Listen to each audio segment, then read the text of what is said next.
ще присъствате на второто издание на нашия вариант като 2 капки вода.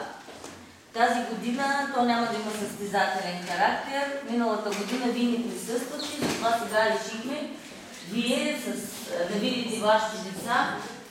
Работим по проекта Твоя час и нашата група се занимава с тайнствения свят на литературните герои. Ако обичате, ни говорете. Така че тази вечер вие ще видите откъси от изучените произведения, които си всички вие някога сте чели и учили. Това са класически български произведения на Христо Ботев, Иван Вазов, затова сме ги изложили, на Леко Константинов. Не можем да ви покажем всичко, затова сме се спряли само на някои по-важни моменти, които носят послания, които може и вие да си припомните, така че отново да се върнете към вашите ученически години. Ще се надяваме да бъдете малко по-благосклонни и снизходителни към нашето представяне, защото знаете, че всички бяха много ангажирани с външното оценяване, с изпитите, на които се явяваха. Така че, ако от време на време има суфльор, то е обяснимо, да, то е и в театъра. Така че това е публиката, това са актьорите и преди да започнем, да представим и уважаемото жури, което тази година няма да дава оценки, както вие. То също ще дава оценки за най-добра игра или по ръкоплясканията, по аплодисментите ще разберем на кого какво най-много му е харесало. Така че може и да не се притеснявате. Директорът на училището госпожа Румяна Телешка, господин Цветков, който ви преподава по български, то може и по български да почне, защото това, което ще видите, е свързано много с историята и с географията. И госпожа Лилия Петрова, която е преподавател по български език и литература от тая година в нашето училище. С любезното съдействие и помощта, неотменната помощ на класната, госпожа Варчева и госпожа Доневска, които помогнаха и за музикалното оформление. Така технически не сме много грамотни, тъй че може да има някакви паузи, но това ще е нашето предложение за тази вечер. Тук има написани билети, които журито ще тегли и каквото пише на този билет, участниците трябва да познаят от кое литературно произведение е отказа и кой е неговия автор и съответно да представят моменти от него. Така че готови ли сте да започнем? Не се чува. Да. Мадлена е готова, започваме. Така. Значи, господин Цветков да тегли първи билет. Аферин, баба Машалах. Това е мотото на кой разказ и от кой автор е творбата. Кой е готов? Там ги е скрити деца. Те са скрити. Слушайте. Аферин, баба Машалах. 10. Разказа за една българка. Разказа е една българка от кой е написал разказа? Иван Вазов. Така.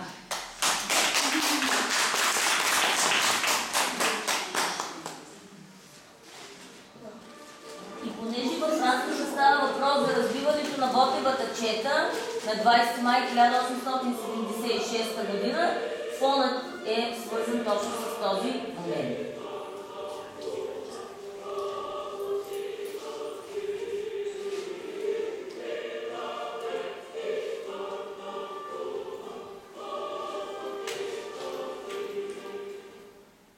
Бабо, хляб, умирам от глад.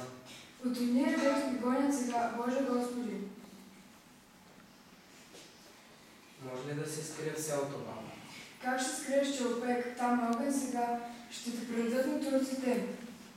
До вечера ме чакай пак тук. Навъртай се, да те намеря. Ще ти донеса някоя друга дреха и храна. Добре, баба, благодаря.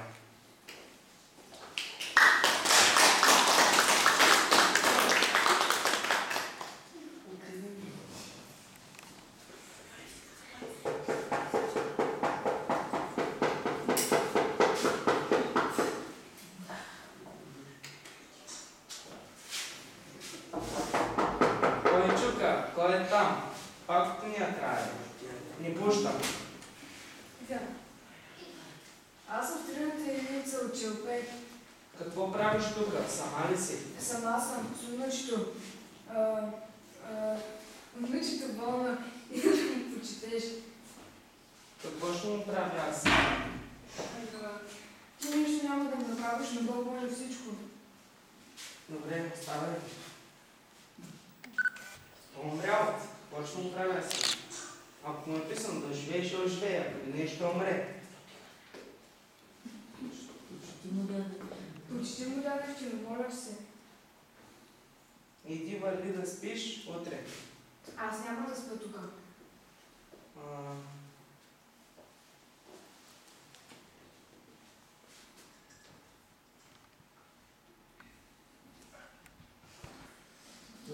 Гладна съм. Дайте ми хляб, гладна съм. Хляб колкото щеш, ти сега върви да спиш. Няма да спа тук. Дядо Евтима, имам... Нищо не искам да знам или да чувам. Като идех от селото, там в нашата гора... Нищо не искам да знам или да чувам. Ами аз няма да спа тук. Ти си луда. Луда не луда, няма да спа. Дайте ми хляб, гладна съм. Върви си. Върви да спиш.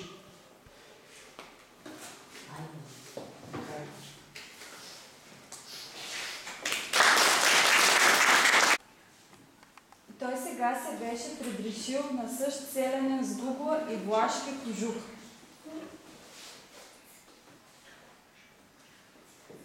Познати ли кой е героят и от кое произведение?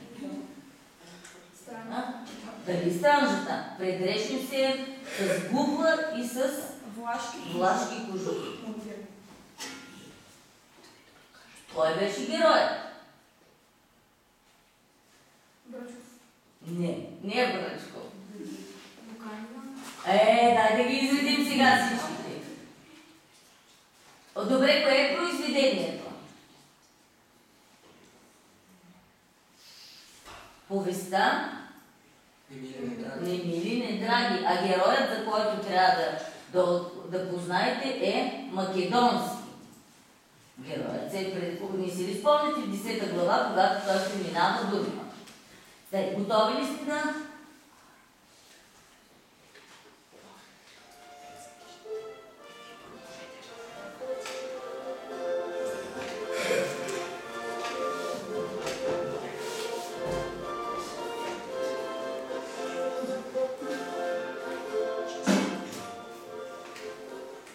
Благодаря ви, братя мили, за честа.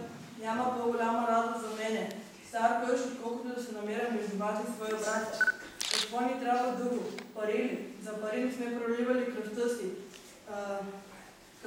Имотите ли искаме? Ние оставихме нашите имоти къщи доброволно.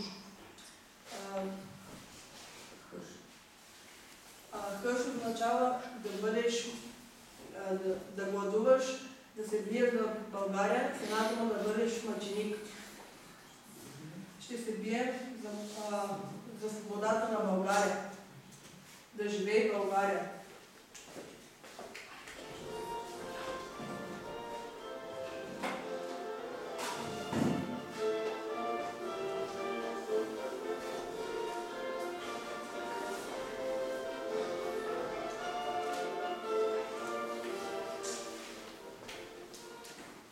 И хъшовете ходеха често на брега на Дунава и гледаха зелените хълми на България. Тя е там, усмихва им се, вика ги, говори им, показва им огнищата им, възпоменанията им, мечтите им. Дунавът величествено тихо се синее между тях и нея, като една бара, една крачка само в нея са един вик, само ще ги чуе как е близо и как е далеко.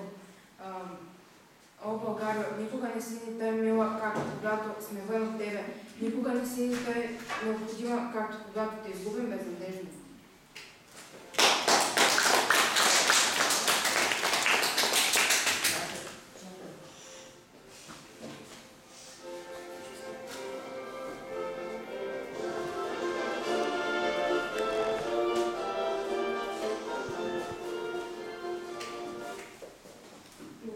Благодаря ти, братко мой.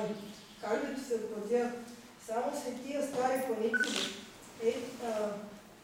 Там до шкафа има един вързок. Ако може да ми го донеси.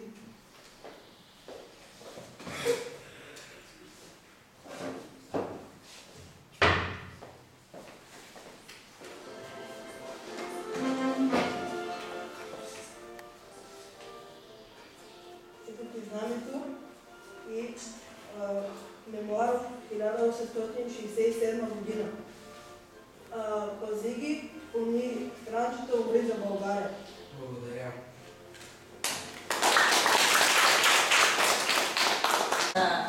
Отказ е от госпожата. Стройно се калина вие, над брегало самотени, кича стява клони сплита, нейни вейчици зелени.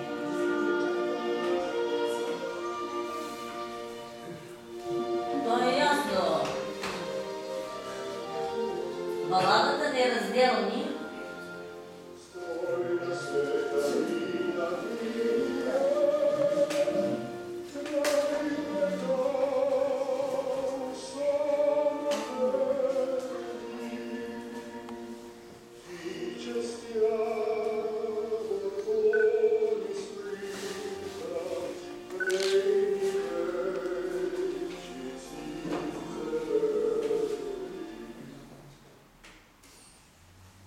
Някога си бях девойка аз на този свят лъжовен.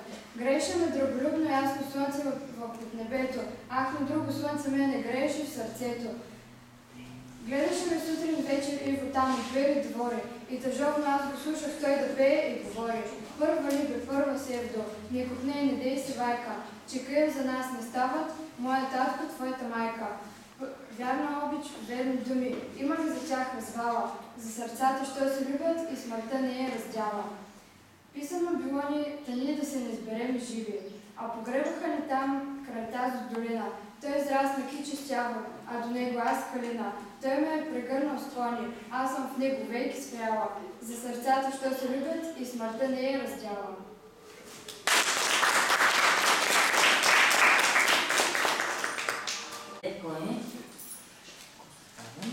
Така.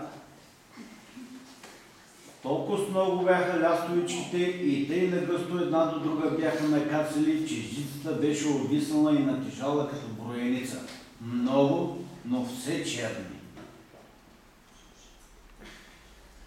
Мъжкото присъствие там деца е скрило, може и оттам да се обади. Молица ли съм чула с отговор? Кожицата от Йордан Кръв. Разказът кожицата на Йордан Йовков.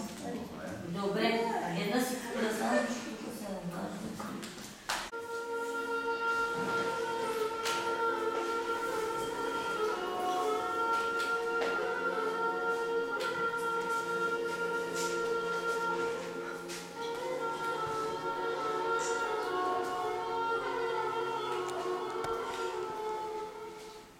Как сте? Добре ли сте? Не е ли на тази страна манджелари?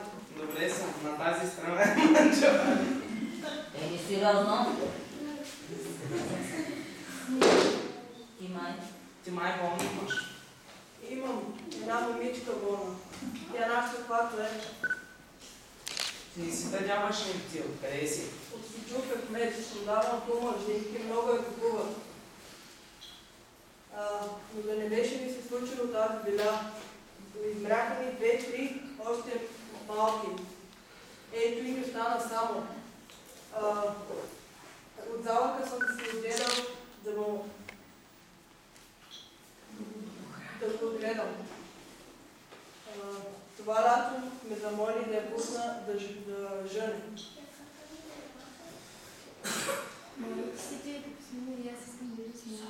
Високо. Какво е станало? Не бях там, не знам. Лежах си хайтейко на снопите под един кръстец. Преди се, когато съм заспала. Като отворих очи, замя. Брез, замя. Ама хапала ли? Не е хапала.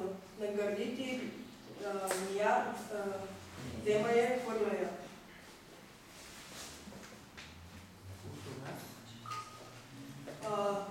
От тогава се разболя. Ни шапа, ни говори. Дойдох. Онази вечер дойдоха си защитите и ми казаха тук, в селото Манджевари, са видяли бяла разковичка. Тук, в това село. Да, Бяла. да, бяла, дотук бяла като сняг. Знаеш ли какво е това? Не знам. За бяла лястовичка не съм виждал, не съм чувал. Тя се е явявала на един път на 100 години. Който я види, от каквото е болен, оздравява. За бяла мишка, бяла врана, бял бил съм чувал, но за бяла лястовичка не съм виждал, не съм чувал. Пък може и да има. Щом се е чул, значи има. Нонки, то щеляк е виждал лястовичката. Ще видим ли, че Ще я видите, чето и ще оздравееш. Дано и ти да я видиш, да оздравееш. Да даде Господ и ти да я видиш.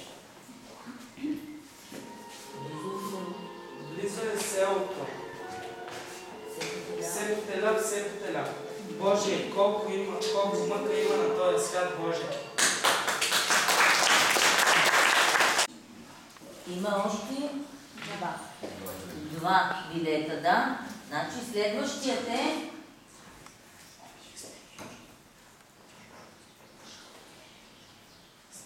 Тъмнееха гъсти ресници, мъртвешки склопени. жътва разказа за пожътва на Елин Пелин? Елин Пелин. Готови сте?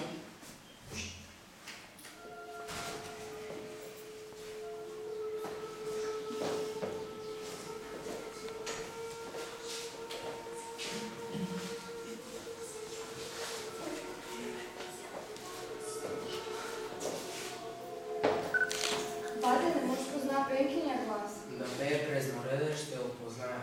Ама маля ти можеш да позна Пенкиния глас. Щом ти не можеш да позна Пенкиния глас, аз също мога. Ако го познаеш с ръка, ще ти стане.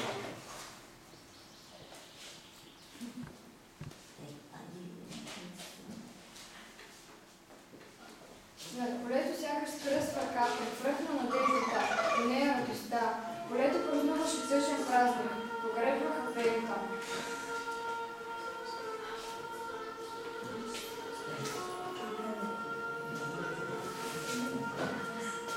И последният отказ, който ще видим, е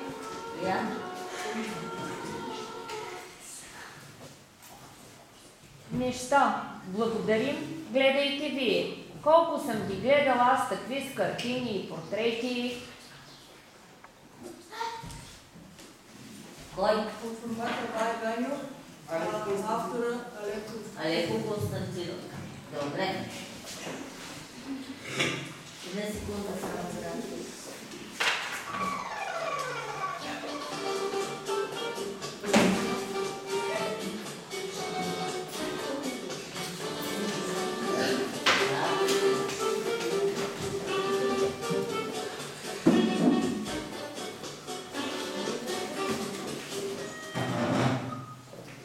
О, Байречек, как си бели си?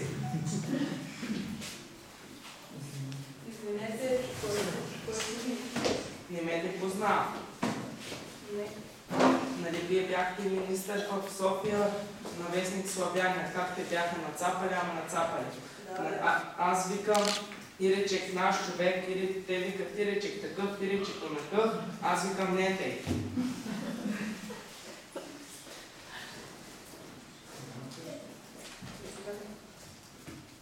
голяма къща си направил бая и рече.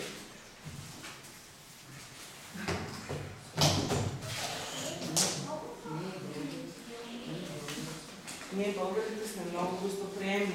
Да ти дойде човек, все ще има място къде да го настаниш и да го нахраниш. Извинете, но няма как да ви настаня, но може да бъдете на обяд наш гост. Мислех да отида в хотел, ама си рекал Киречек, наш човек, да му дойда на гости. Донесох розово масло. Утре, ако щеш, ма заведи във всички фабрики. Извинете, но аз не се занимавам с фабрика. Ако щеш, бе, само питам. Ще подаря един на госпожата, защото и не я познавам. Извинете, но аз не съм жена. Нищо.